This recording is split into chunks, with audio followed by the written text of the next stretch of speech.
ಇನ್ನು ಇರಾನ್ನಿಂದಾನೂ ಕೂಡ ಪ್ರತೀಕಾರದ ಕಿಚ್ಚು, ಮಿಸೈಲ್ಗಳ ಸುರಿಮಳೆ ಜೋರಾಗಿದೆ. ದುಬೈ, ಶಾರ್ಜಾ, ಬಹರೇನ್ ಮೇಲೆ ಇರಾನ್ ದಾಳಿಯನ್ನ ಇವತ್ತೂ ಕೂಡ ಮುಂದುವರೆಸಿದೆ.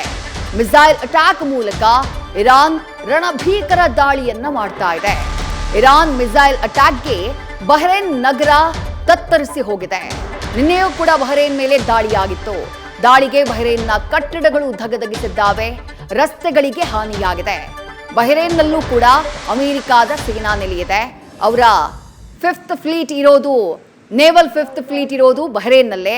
ಆ ದಾಳಿಯನ್ನ ಅಲ್ಲಿಂದ ಇರಾನ್ನ ಮೇಲೆ ಅಮೆರಿಕ ಏನ್ ದಾಳಿಯನ್ನ ಸಂಘಟಿಸ್ತಾ ಇದೆ, ಅದಕ್ಕೆ ಆಕ್ರೋಶಗೊಂಡಿರುವಂತಹ ಇರಾನ್ ಈ ಕೊಲ್ಲಿ ರಾಷ್ಟ್ರಗಳನ್ನ ಗುರಿಯಾಗಿಸಿ, ಇಲ್ಲಿರುವಂತಹ ಸೇನಾ ನೆಲೆಗಳನ್ನ ಗುರಿಯಾಗಿಸಿ ಮಿಸೈಲ್ ಅಟ್ಯಾಕ್ ಅನ್ನ ಮಾಡ್ತಾ ಇದೆ. ಬಹುತೇಕ ಮಿಸೈಲ್ಗಳನ್ನ ಆಗಸದಲ್ಲೇ ಇಂಟರ್ಸೆಪ್ಟ್ ಮಾಡುವಂತಹ ಕೆಲಸವನ್ನ ಈ ದೇಶಗಳು ಮಾಡ್ತಿದ್ದಾವೆ. ಅಮೆರಿಕಾದ ಸೇನೆ ಅದಕ್ಕೆ ನೆರವನ್ನ ಕೊಡ್ತಾ ಇದೆ. ಆದ್ರೂ ಕೆಲವೊಂದಿಷ್ಟು ಮಿಸೈಲ್ಗಳು ಈ ನಗರಗಳನ್ನ, ಬಹರೇನ್ ಸೇರಿದಂತೆ ಹಲವು ಪ್ರಮುಖ ದೇಶಗಳಲ್ಲಿ, ಕೊಲ್ಲಿ ರಾಷ್ಟ್ರಗಳಲ್ಲಿ ದೊಡ್ಡ ಮಟ್ಟದಲ್ಲಿ ಮೂಲಸೌಕರ್ಯಕ್ಕೆ ಹಾನಿಯಾಗಿರುವ ಬಗ್ಗೆ ವರದಿಯಾಗ್ತಾ ಇದೆ. ನ್ಯೂಸ್ ಫಸ್ಟ್, ನಿರ್ಭೀತಿಯಿಂದ ನಿಮ್ಮ ಪರವಾಗಿ.